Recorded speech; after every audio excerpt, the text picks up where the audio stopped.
Hello, मैं दीपक कुमार। जैसा कि आप लोग को बताए थे कि आप लोग को एडवांस के साथ साथ कुछ और भी सब्जेक्ट पढ़ाया जाएगा। ठीक है, जैसे कि साइंस का बात किए थे, तो आज साइंस का एक टॉपिक उठाया है जो कि साइंस में अगर देखा जाए यानी कि फिजिक्स, केमिस्ट्री, बायोलॉजी में, तो साइंस में आज केमिस्ट्री का टॉपिक है।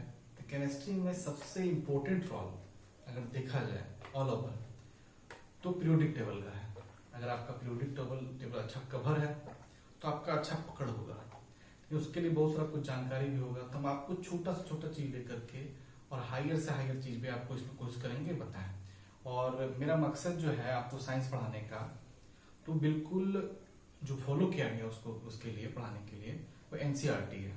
ठीक है ना, यानी कि पूरा का पूरा जो आपको बताएंगे इसके बारे में चर्चा करेंगे, पूरा का पूरा एनसीईआरटी होगा। ठीक है, तो आइए पहले चर्चा करते हैं, उसके बाद हम लोग बातचीत करेंगे। ठीक है, तो आज का जो टॉपिक है, पढ़ाने का जो टॉपिक है आज है पीरियोडिक टेबल। पीरियोडिक टेबल जिसको हम लोग क्या बोलते हैं, आवर्त सारणी बोलते हैं। पीरियोडिक टेबल को हम लोग दूसरे भाषा में आवर्त सारणी बोलते हैं। तो सबसे पहले आपको पता होना चाहिए कि ये पीरियोडिक टेबल का जरूरत क्या था, क्या ऐसा कारण था कि इसके पीछे साइंटिस्ट लोग जो थे, एक से एक विद्वान लोग जो थे, इसके पीछे पड़ गए कि हाँ इसके लिए कुछ खोजें, इसके लिए ये करे वो करे, ताकि इसका मतलब जरूरत क्या था, क्या जरूरत ऐसा पड़ गया जो कि इसके लिए। तो ऐसा माना जाता है कि जैसे जैसे तत्व का संख्या बढ़ते गया, यानी कि तत्व का खोज बढ़ते गया, तो उसको याद रखना, उसके गुण को याद रखना थोड़ा मुश्किल प्रभाव पड़ना हो, मतलब मुश्किल होना शुरू हो गया।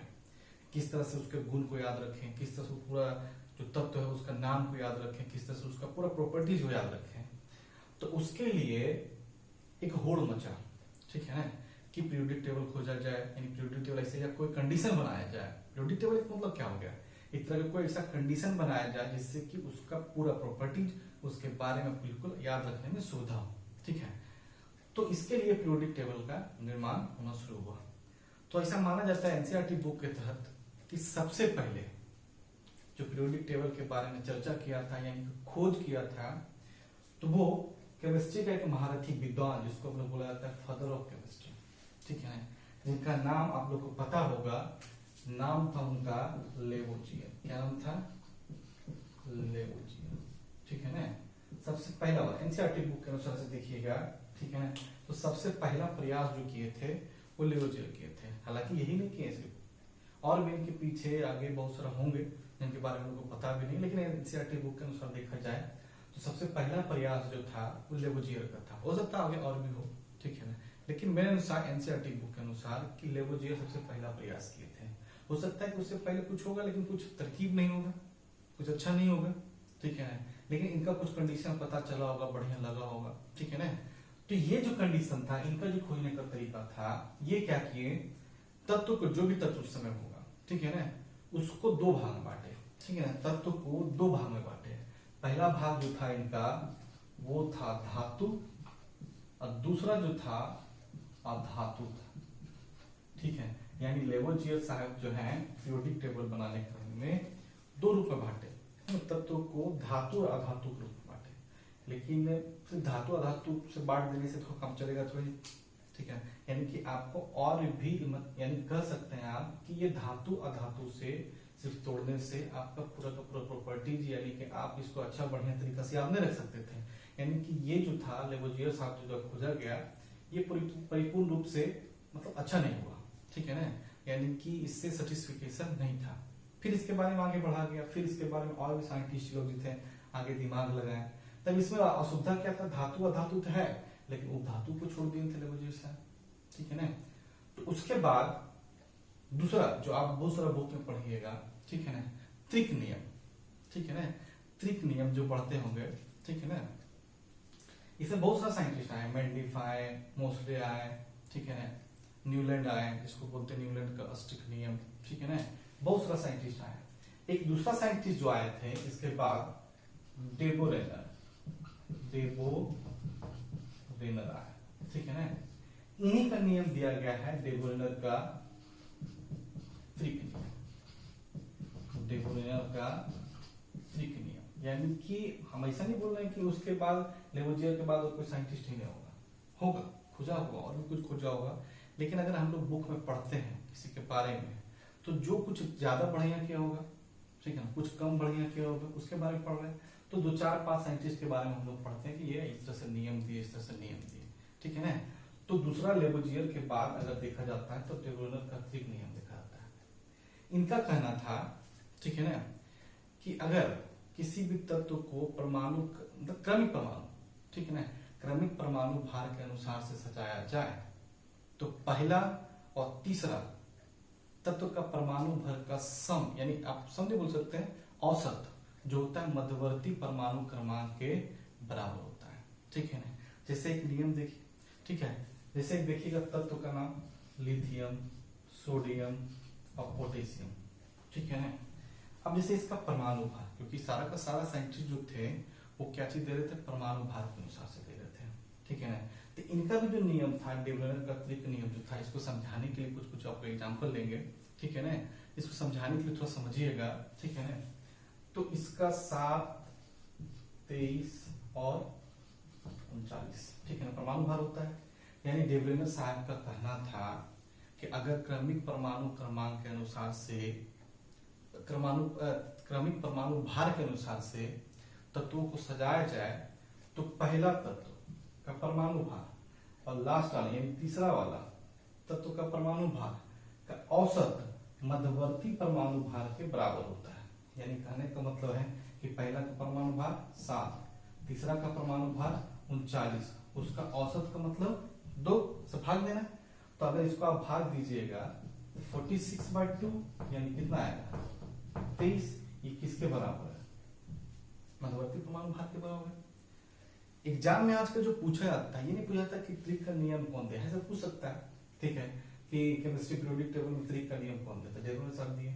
लेकिन आजकल जो पूछता है कि बताइए लिथियम सोडियम तीसरा ऐसा कौन सा था, लिथियम सोडियम, ठीक है, ऐसा तीसरा कौन सा था जिसमें डेवलपर का त्रिक का नियम उपयोग किया गया, तो तीसरा पूछेगा पोटेशियम, ठीक है। या फिर घुमा के पूछे कि सोडियम है, पहला है सोडियम है, पोटेशियम है, ऐसा तीसरा कौन है या पहला कौन है जो डेवलपर का त्रिक का नियम यूज किया गया था, तो आपको याद रखना पड़ेगा लिथियम, ठीक है ना। हालांकि ये इनका कंडीशन जो था, इनका ट्रिक का नियम जो था कुछ स्पेसिफिक एलिमेंट के लिए था, ठीक है ना, सबके लिए यूजफुल नहीं हुआ, ठीक है। और भी कुछ तत्व के बारे में चर्चा कर देते पूछा जाता है, ठीक है, क्लोरीन, ब्रोमीन, आयोडीन, इसके बारे में आप लोग जानते होंगे, ठीक है ना। जो ये त्रिक नियम में अप्लाई किए, किसको किसको यूज किए, उसके बारे में चर्चा करें। इसलिए चर्चा कर दे रहे नियम समझाने से क्यों होगा, क्योंकि एग्जाम में थोड़ा इंटरनली पूछा जाता है कि कितना है नहीं है, इसलिए थोड़ा सा याद रखना पड़ेगा, ठीक है। 35.5 हम आपको परमाणु भार निकालने के लिए बताएंगे कैसे आएगा, नहीं आएगा, याद करने की जरूरत नहीं, लेकिन आपको ऑटोमेटिक याद हो जाएगा धीरे धीरे जब आप उसको बनाइएगा। तो देखा जाए तो क्लोरीन का 35.5 परमाणु भार, ब्रोमीन का 80 परमाणु भार और आयोडीन का 127 परमाणु भार।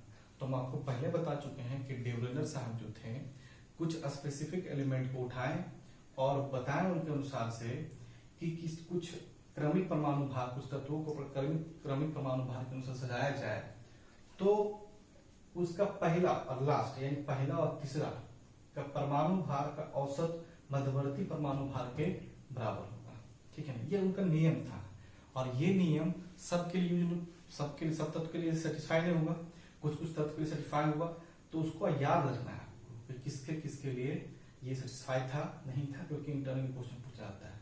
तो पहला आप देखिए लिथियम सोडियम पोटेशियम। आगे देखते हैं क्लोरीन ब्रोमीन आयोडीन, आप इसका देख लीजिए फिर से, यानी कि आप 127 प्लस 35.5 का औसत निकालिएगा तो ये बीच वाला के पास बराबर होगा, ठीक है ना। ये इनका नियम था। एक और कैल्शियम, ठीक है, ये आपको नियम याद रखना है, कैल्शियम, अस्ट्रोसियम और बेरियम, ठीक है ना।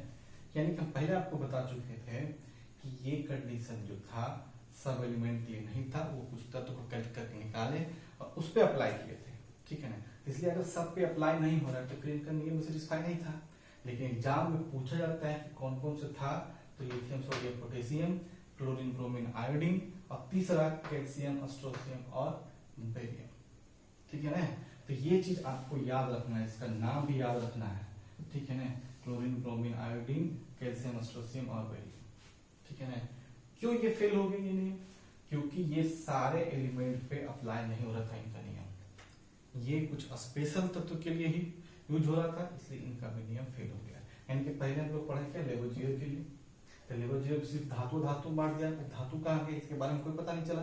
ठीक है, दूसरा है डेविंदर साहब, और ये बीच में कोई आया होगा, लेकिन इनका थोड़ा सा रिसाई था, कुछ कुछ पे अप्लाई था। डेविंदर साहब आए तो उसी तरह से अपना नियम दिए, और किस पे दिए ये भी याद रखना है। ठीक है ना, lithium, sodium, potassium, chlorine, bromine, iodine, calcium, एस्ट्रोसियम और बेरियम, और ये कुछ स्पेशल के लिए रह गया, तो ये भी फेल हो गया। ठीक है, तो आगे अगर हम लोग देखेंगे कि इसके बाद कौन सा एलिमेंट था, यानी कि कौन सा ऐसा नियम चला, ठीक है ना, जो कि थोड़ा सा यूजफुल हुआ।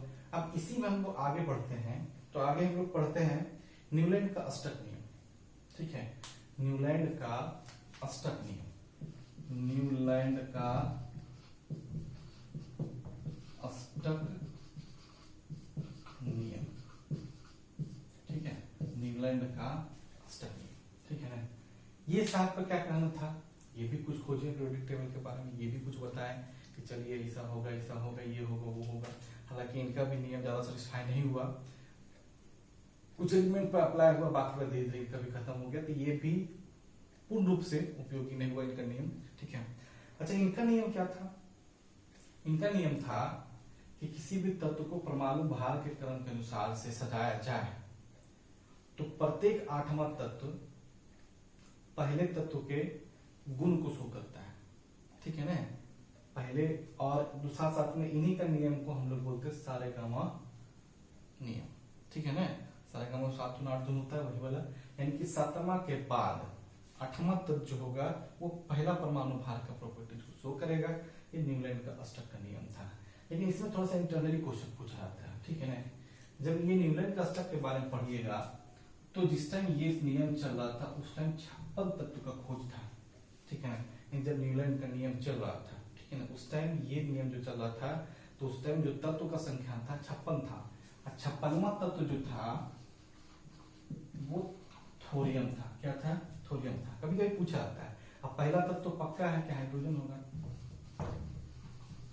पहला तत्व जो था हाइड्रोजन था, और 56वां तत्व जो था थोरियम था। ठीक है, लेकिन इनका नियम जो चला था, ये नियम जो पालन हुआ सिर्फ कैल्शियम तक ही हुआ, उसके बाद इनका नियम परिपूर्ण रूप से नहीं। अगर 56 तक, मान ली 56 तत्व का खोज उस समय होगा, और 56 पर अगर ये नियम पालन हो जाता है तो फिर इनका नियम चलता है।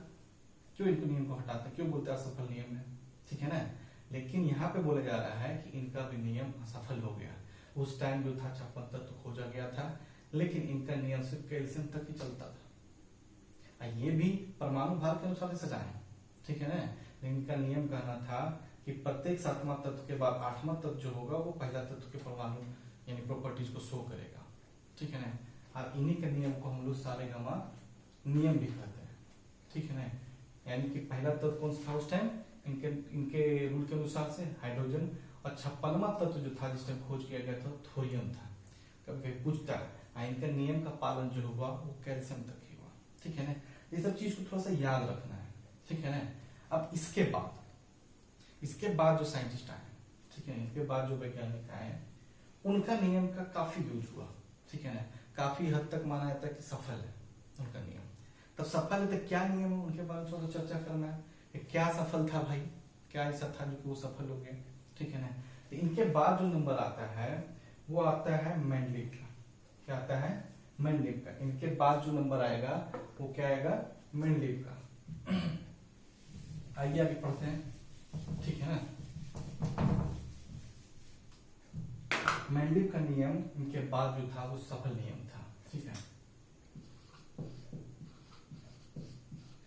मेंडलीव ये जो नियम दिए थे 1869 में नियम लेकर आया था। ठीक है ना, इनका नियम जो आया था 1869 का नियम आया था। इनके नियम के अनुसार से तत्वों का भौतिक तथा रासायनिक गुण, एक बार लिख देते हैं इनका नियम को। ठीक है, तत्वों का भौतिक तथा रासायनिक गुण, तत्वों का भौतिक तथा रासायनिक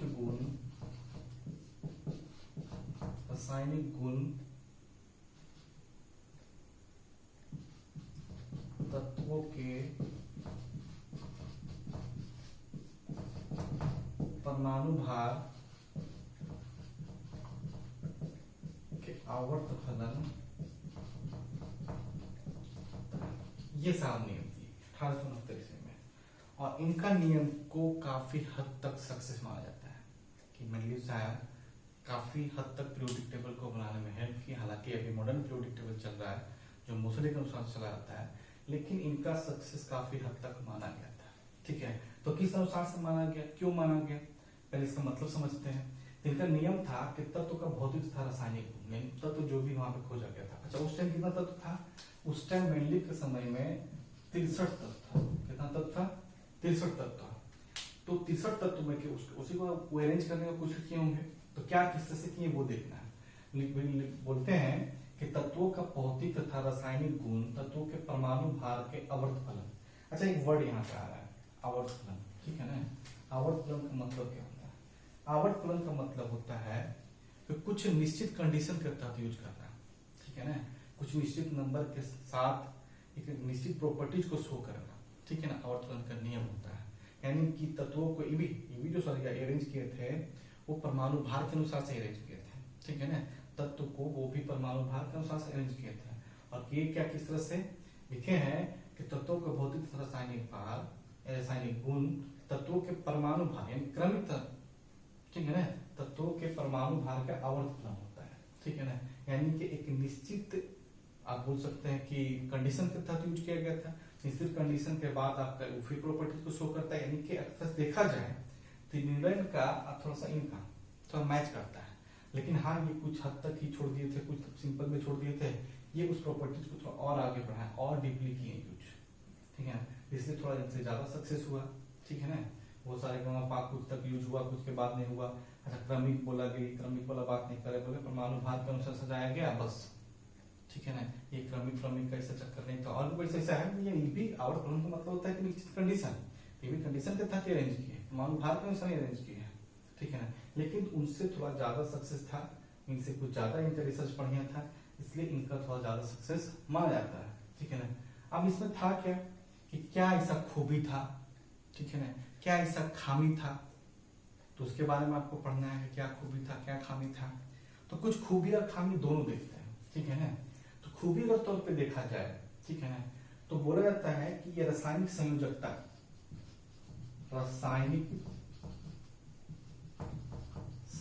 का खोज किए। ठीक है ना, अच्छा, भविष्य के तत्वों को भी स्थान दिए, यानी अपने पीरियोडिक टेबल में जो भविष्य में कुछ तत्व खोजा जाएगा उसको भी स्थान दिए। ठीक है ना, यानी कि कुछ स्पेशल गुण भी प्रॉपर्टी किए हैं। अब इसे भविष्य का तत्वों का बात आ गई, क्योंकि इस एग्जाम में क्वेश्चन पूछा जाता है कि कौन सा स्थान छोड़े थे, उसके जगह पर पीरियोडिक टेबल में क्या बनाया गया। ठीक है ना, तो एक करके जितना भी आप पीरियोडिक टेबल देखिएगा, एका बोरोन, एका करके बहुत सारे, एका एल्युमिनियम, तो उसके जगह पे क्या क्या भरा गया, ऐसा करके क्वेश्चन पूछा जाता है। ठीक है, जैसे देखिए ये तो हो गया, मान ली कि इस संयोजकता का खोज किए। ठीक है ना, भविष्य के तत्वों का भी स्थान छोड़कर, यानी भविष्य में भी इनको कल्पना था कि कुछ नया तत्व आएगा, उसके लिए भी आपको जगह छोड़ करके जाना है। ठीक है ना, इसलिए उसको देखा गया। अब इसे कौन कौन तत्व था? एका एल्युमिनियम, एका बोरोन।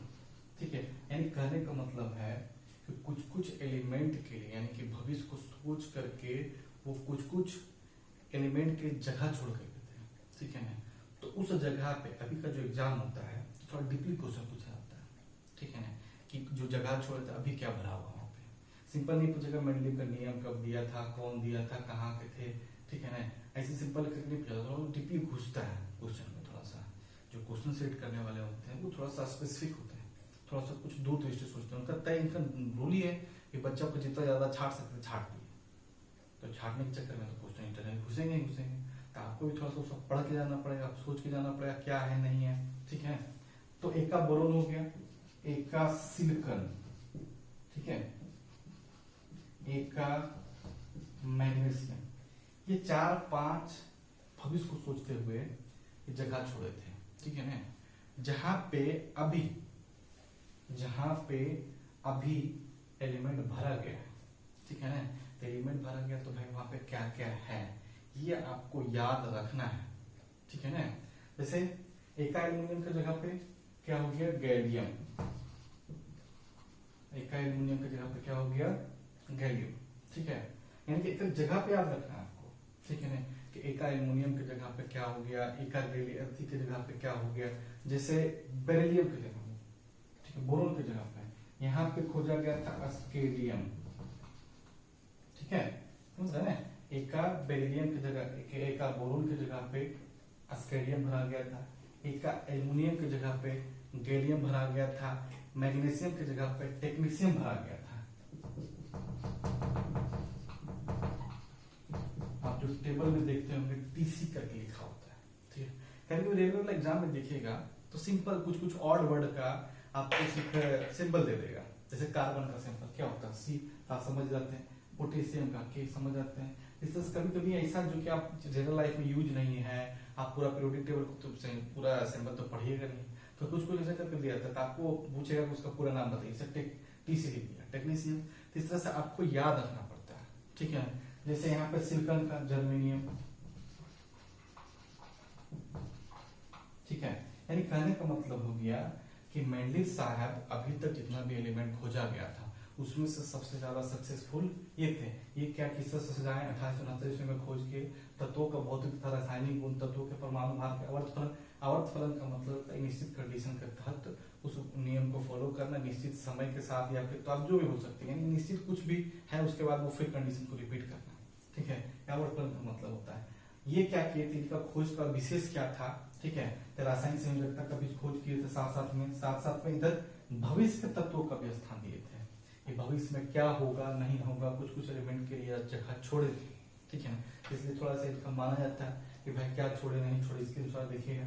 तो भविष्य के तत्वों के स्थान पे कौन कौन था, एका एल्यूमिनियम की जगह पे कौन सा जगह छोड़े थे, वहां पे कौन सा भी एलिमेंट भरा गया है, गैलियम, ये याद रखना है। एका बोरोन की जगह पे कौन सा हो गया, अस्केडियम, एका सिलिकॉन की जगह पे कौन सा हो गया, जर्मेनियम, और एका मैग्नीशियम की जगह पे टेक्नीशियम। ये आपको याद रखना है, ठीक है, क्योंकि एग्जाम में ये सारा पूछा जाता है, ठीक है। आगे बढ़ते हैं, फिर ये तो था इनका गुण, ठीक है ना, अब इनका दोष क्या क्या था, जो कि बाद में जाकर के इनका विनियम को हटा करके मूसले साफ करने पे यूज किया जा रहा है, ठीक है। हालांकि इनका कहा था ना ग्राउंड लेवल जो तैयार किए थे यही किए थे, ठीक है, इसके नियम में ही थोड़ा सा जोड़ घटाव कर करके मूसले साहब यूज करके मॉडर्न पीरियोडिक टेबल बनाया है, ठीक है।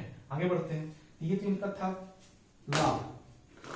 अब आते हैं हानि में, ठीक है, कि मेंडलीव साहब के पीरियोडिक टेबल में क्या क्या अवगुण था, ठीक है ना, आप बोल सकते हैं कि अवगुण क्या था।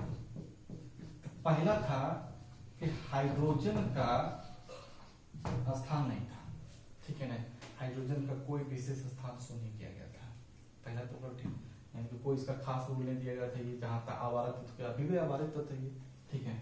दूसरा जो था कि आइसोटॉप्स के लिए भी कोई स्थान नहीं था इनके पीरियोडिक टेबल में। तीसरा जो था नोबल गैस, जिसको हम लोग बोलते हैं निष्क्रिय गैस, जो नॉन रिएक्टिव होता है, उसके लिए भी इनके पीरियोडिक टेबल में कोई स्थान नहीं था, ठीक है ना।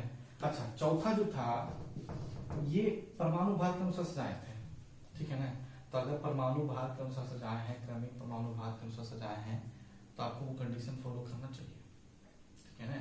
लेकिन वो कंडीशन में भी कुछ कुछ में जो था इनका कंडीशन थोड़ा गड़बड़ हो रहा था, तो वो पूछा जाता है एग्जाम में, ठीक है। कोबाल्ट निकेल के बारे में आप सुनेंगे, क्योंकि बहुत सारे एग्जाम में आप देखिएगा कैसा सुनने के लिए आपको मिलेगा, ठीक है ना, कि क्या क्या प्रॉब्लम होता है, ठीक है ना। जैसे आप देखिएगा थोड़ा सा, जैसे बहुत सारे एग्जाम में ऐसा कि आपको पूछेगा इंटरनली क्वेश्चन कि अच्छा इनके जो पीरियोडिक टेबल में जो अवगुण था, तो अवगुण के बारे में कुछ दे देगा 4 ऑप्शन, ये क्या सेटिस्फाई है या कौन सा है नहीं, कौन फॉलो कर रहा है, तो आप सुनिएगा, उसका सुनिएगा क्या होता था कि कोबाल्ट और निकेल, ठीक है ना, कोबाल्ट और निकेल का परमाणु भार में अंतर है, ठीक है, कोबाल्ट और निकेल एक और एलिमेंट था, ठीक है ना। यानी कहने का मतलब कि अगर आप बढ़ते हुए परमाणु भार के अनुसार सजा रहे हैं तो पहले छोटा उसके बाद बड़ा, ठीक है ना। कहीं कहीं उल्टा करती है कि पहले ज्यादा परमाणु भार वाला को आगे और कम परमाणु भार वाला को पीछे, ठीक है। तो ये भी एक प्रॉब्लम था। जैसे आर्गन पोटेशियम के साथ वही किए, आर्गन और पोटेशियम के साथ वही किए, ठीक है ना। यानी कि ये प्रॉपर्टी पूछा जाता है कि क्या ऐसा इसमें त्रुटि में क्या था, कौन सा एलिमेंट के साथ त्रुटि था परमाणु भार के अनुसार से। तो कोबाल्ट और निकेल, कोबाल्ट और निकेल के स्थान में प्रॉपर्टी यानी परमाणु भार के अनुसार था, यानी कि पहले निकेल का होना चाहिए तो कोबाल्ट को आ गया, यानी कि ऑर्गन क्रिप्टन में, ठीक है।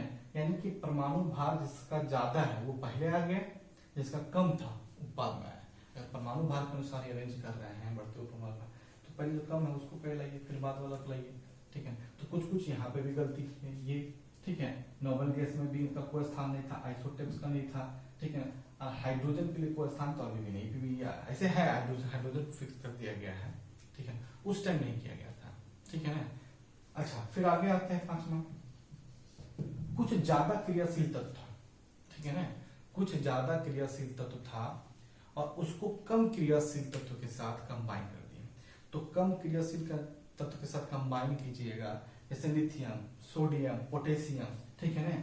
ये तत्व है लिथियम, सोडियम, पोटेशियम, ये सारा तत्व जो है ज्यादा क्रियाशील वाला है, और इसको आप कम क्रियाशील वाला साथ के जोड़ दीजिएगा, ठीक है। कम क्रियाशील वाला तत्व के साथ जोड़ दीजिएगा, ये भी दिक्कत है। आप उसको एक साथ कैसे रख सकते हैं, ज्यादा क्रियाशील वाला तत्व था उसको कम क्रियाशील वाला तत्व के साथ कंबाइन कर दिया, एक साथ एक ही श्रेणी में रख दिया, तो वहां पे भी दिक्कत था, ठीक है। यानी कि ये सारा जो था उनके पीरियोडिक टेबल का अवगुण था, ठीक है ना।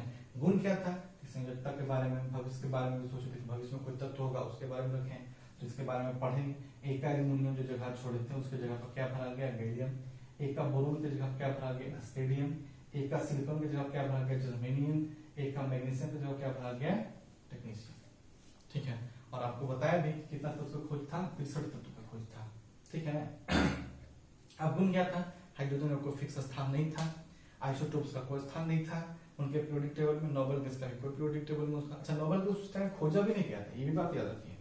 कभी कभी एग्जाम में पूछे कि मैंने जिस टाइम पीरियोडिक टेबल बना रहे थे क्या नोबेल गैस खोजा गया था, नहीं, नोबेल गैस का खोज भी नहीं हुआ था, और नहीं था तो नहीं स्थान था, लेकिन बाद में गलती हो करेगा जी, ठीक है। कोबाल्ट निकेल का परमाणु भार में दिक्कत हो गया यहाँ पे, और कुछ ज्यादा क्रियाशील तत्व को कम क्रियाशील तत्व के साथ रख दीजिएगा तो वहां प्रॉब्लम हो जाएगा, ठीक है। तो ये सारा का सारा ये प्रॉब्लम था, ठीक है। अच्छा, अब थोड़ा सा देखते हैं आगे बढ़ के, ठीक है। अब इनके बाद जो आए हैं जिसको हम लोग मॉडर्न पीरियोडिक टेबल पढ़ते हैं, ठीक है ना। अच्छा, एक चीज और पूछा जाता है कि मेंडलीव के पीरियोडिक टेबल में कितना आवर्त था, ठीक है। आवर्त की संख्या 7, वर्ग की संख्या 9। आवर्त इस तरह से जो लाइन जाता है वो आवर्त होगा, ठीक है। और आपका ऊपर से नीचे जो आएगा ये होगा वर्ग, ठीक है, ठीक है। जब आप पीरियोडिक टेबल देखिएगा तो इससे साथ पढ़िएगा तो ये आवर्त होगा, तो कै गो आवर्त, 7 गो, और वर्ग पढ़िएगा तो कै गो, 9 गो। इसी को एक दो वर्ग में बांट दिया, दो वर्ग में बांट दिया तो ये 18 वर्ग हो जाता है टोटल मिला के, ठीक है ना। लेकिन था नहीं, कुल मिला उपवर्ग के तौर पर देखा जाए तो टोटल हो जाता है ऐसे करके 18, लेकिन 9 ही वर्ग ऐसे करके है, ठीक है। चलिए आगे बढ़ते हैं। आगे जो नियम दिए हैं इसके बाद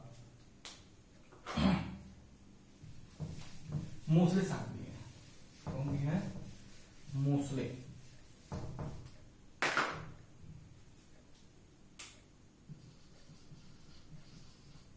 मोसले साथ जिनको मॉडर्न पीरियोडिक टेबल का फादर माना जाता है, यानी कि अभी जो मॉडर्न पीरियोडिक टेबल यूज किया जाता है उनका खोज करता कौन थे, मोसले। लेकिन मोस्टली तो खोज तो लिए, लेकिन इनका ग्राउंड जो था वो मेंडलीव को ही आके थोड़ा सा यूज किया गया है, ठीक है ना। थोड़ा सुधार करके आप बोल सकते हैं। तो ये क्या थे, ये किस तरह से किए, तो ये तत्वों का भौतिक तथा रासायनिक गुण, परमाणु भार का वर्गफल बताया है, ठीक है ना। यानी कि ये जो यूज किए हैं बनाने में परमाणु भार नहीं बल्कि परमाणु संख्या को यूज किए हैं, परमाणु संख्या को, परमाणु भार नहीं। तो ये इनका नियम जो था, तत्वों का भौतिक तथा रासायनिक गुण, तत्वों का भौतिक तथा रासायनिक गुण तत्वों के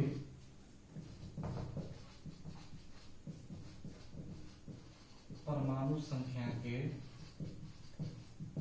आवर्त फलन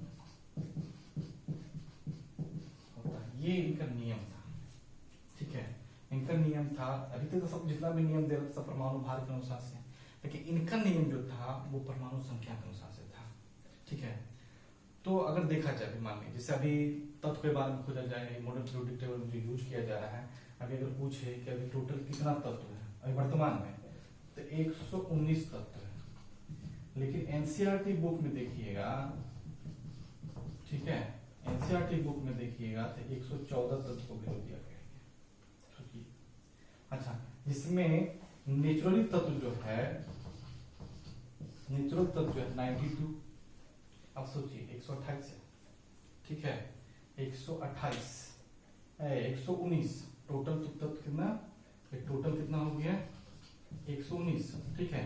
इसमें से 114 जो होता है एनसीईआरटी मान्यता देता है, एनसीईआरटी मान्यता देता है 114 को, ठीक है ना। इसमें से नेचुरल जो है, मैन मेड जो है, वो आपका कितना हो गया 92।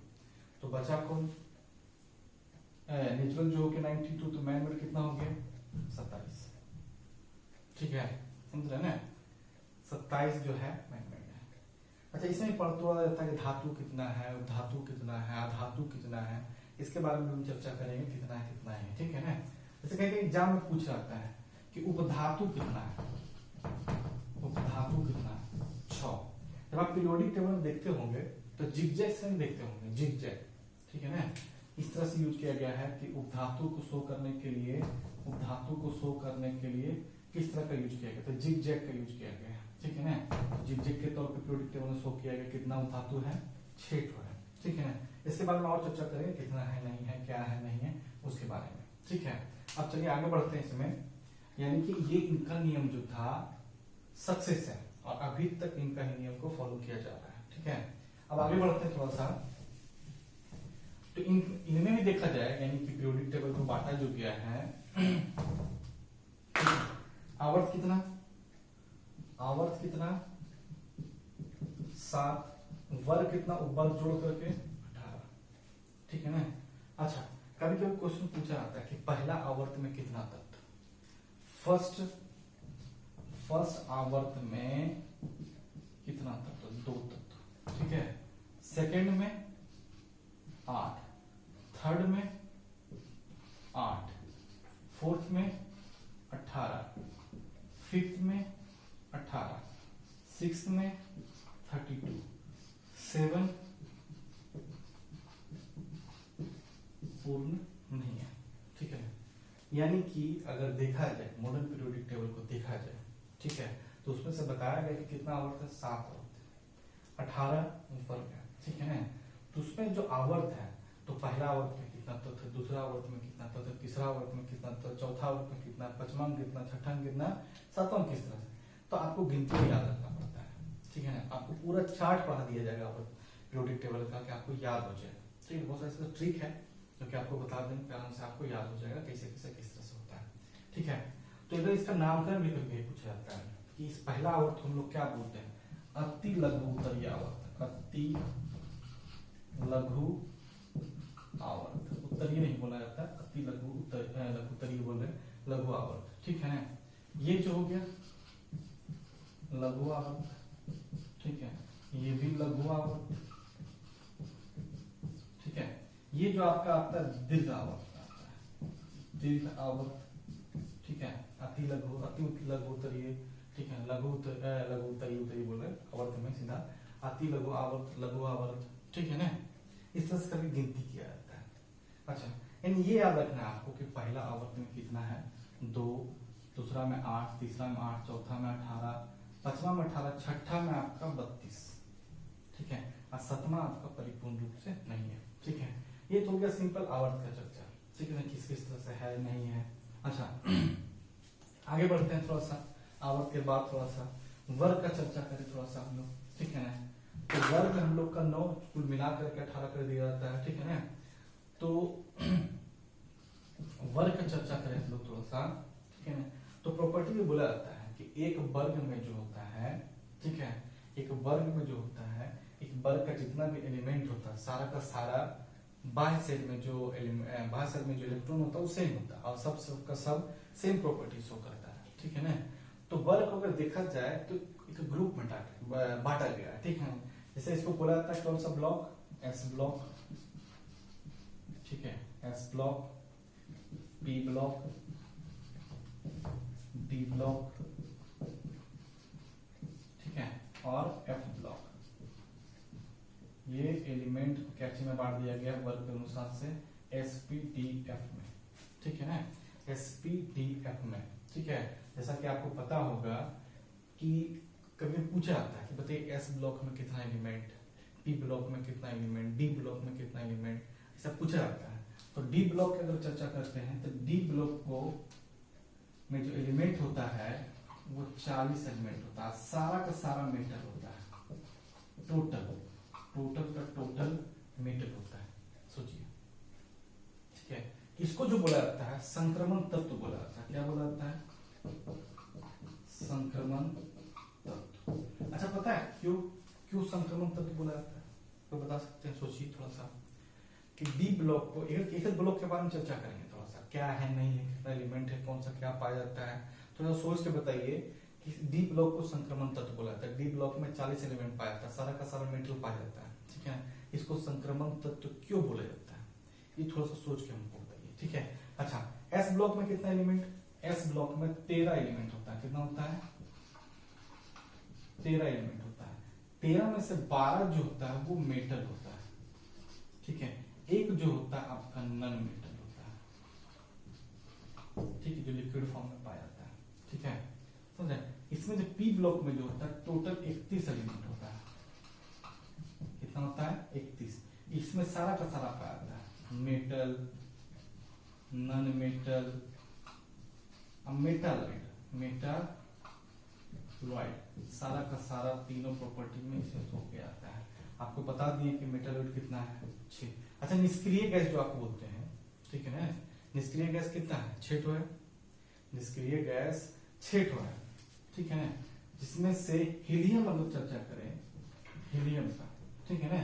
अच्छा निष्क्रिय गैस किसको बोलते हैं, वैसा एलिमेंट जिसके बाहरी सेल में या फिर तो बाहरी सेल जो होना चाहिए वो स्टेबल होना चाहिए। तो स्टेबल होने के लिए क्या कंडीशन है कि बाहरी सेल में या फिर तो 2 होना चाहिए, या फिर तो 8 होना चाहिए, या फिर तो 18 होना चाहिए, यानी कि 2n² का जो प्रॉपर्टीज होता है वो फॉलो करना चाहिए, यानी कि उसका बाहरी सेल 2, 8, 18 ऐसा कंडीशन फॉलो करना चाहिए, ठीक है ना, ताकि वो पूरी फॉलो करे, ठीक है। या फिर देखते हो जैसे मान लीजिए कभी बोलते हैं लोग कौन है, हाइड्रोजन, हीलियम, आर्गन, क्रिप्टॉन, जेडोन, रेडोन, ऐसे करके होता है 6 एलिमेंट है। 6 में से आपका 5 जो है आपका हीलियम को छोड़ करके, हीलियम जो होता है देखिएगा तो पीरियोडिक टेबल तो पी में पाया जाता है, पी ब्लॉक में, लेकिन वो पी ब्लॉक में नहीं, वो उसको जोड़ा जाता है, वो एस ब्लॉक में नहीं जोड़ा जाता है। ये चीज याद रखिएगा, ठीक है ना, कि है तो दिखता तो वो पी ब्लॉक में, लेकिन है वो कितना एस ब्लॉक में ही। अच्छा पी ब्लॉक का जो बांटा गया डिस्ट्रीब्यूशन वो कितना कितना में ये भी देखिए, ठीक है। तो पहला और दूसरा वर्ग वो जो कौन सा हो गया, वो हो गया एस ब्लॉक में, ठीक है। उसको देखिएगा 3 से 12, ठीक है ना, 3 से 12 वर्ग वो हो गया डी ब्लॉक में, ठीक है। अब पी ब्लॉक में जो हो गया 13 से 18 हो गया, ठीक है ना, पी ब्लॉक में 13 से 18वां वर्ग जो हो गया वो पी ब्लॉक हो गया। बाकी वर्ग जो बच रहा है वो आपका एफ ब्लॉक में हो गया। एफ ब्लॉक में आप देखिए कभी कभी पूछा जाता है लेंथेनाइड, ऑक्टेनाइड, ये कहां से कहां तक पाया जाता है, इस सब में क्वेश्चन कभी कभी पूछता है, ठीक है ना। अगर देखिएगा तो 57 से 71 को हम लोग बोलते हैं लेंथेनॉइड, ठीक है, लेंथेनॉइड, ठीक है। और 89 से 103 को ऑक्टेनॉइड बोला जाता है, ऑक्टेनाइड बोला जाता है, ठीक है। लेंथेनाइड और ऑक्टेनाइड ये सारा का सारा जो पाया जाता है वो एफ ब्लॉक में पाया जाता है। लेंथेनाइड कितना एलिमेंट 14 एलिमेंट, ये ऑक्टेनाइड कितना एलिमेंट 14 एलिमेंट, ये दोनों का दोनों जो होता है एफ ब्लॉक में पाया जाता है, ठीक है। यानी यहाँ पे चर्चा के तौर पे देखा जाए तो वर्ग को हम लोग किस रूप में बांटे हैं, ब्लॉक के रूप में। S block, P block, D block और एफ ब्लॉक। ठीक है, एस ब्लॉक 1 और 2 वर्क को, ठीक है, वर्क किस तरह से आ रहा है, इधर से आ रहा है ऊपर से नीचे। ठीक है, दूसरा पी ब्लॉक 13 से 18 वर्क को, ठीक है, डी ब्लॉक 3 से 12, ठीक है, और बाकी बात जो बच रहा है वो एफ ब्लॉक में है। इसमें आपको बांटा गया है लेंथेनाइड ऑक्टेनाइड करके। लेंथेनाइड में 14 एलिमेंट, ऑक्टेनाइड में 14 एलिमेंट। लेंथेनाइड कहां से होता है 57 से 71, और ये ऑक्टेनाइड जो हो गया 89 से आपका 103 तक। ठीक है, इस तरह से एलिमेंट को बांटा गया। अच्छा, संक्रमण तत्व के बारे में चर्चा करें। संक्रमण तत्व के बारे में, संक्रमण तत्व जिसे आप पढ़ते होंगे जब इलेक्ट्रॉनिक विन्यास पढ़िएगा, ठीक है ना, इलेक्ट्रॉनिक विन्यास पढ़िएगा तो अभी हम अभी पढ़ा जैसे कि डी ब्लॉक को संक्रमण तत्व बोला जाता है। ठीक है, असंक्रमित बोला जाता है एस ब्लॉक को, ठीक है ना, एस ब्लॉक को असंक्रमण तत्व बोला जाता है। इसको डी ब्लॉक को संक्रमण तत्व बोला जाता है।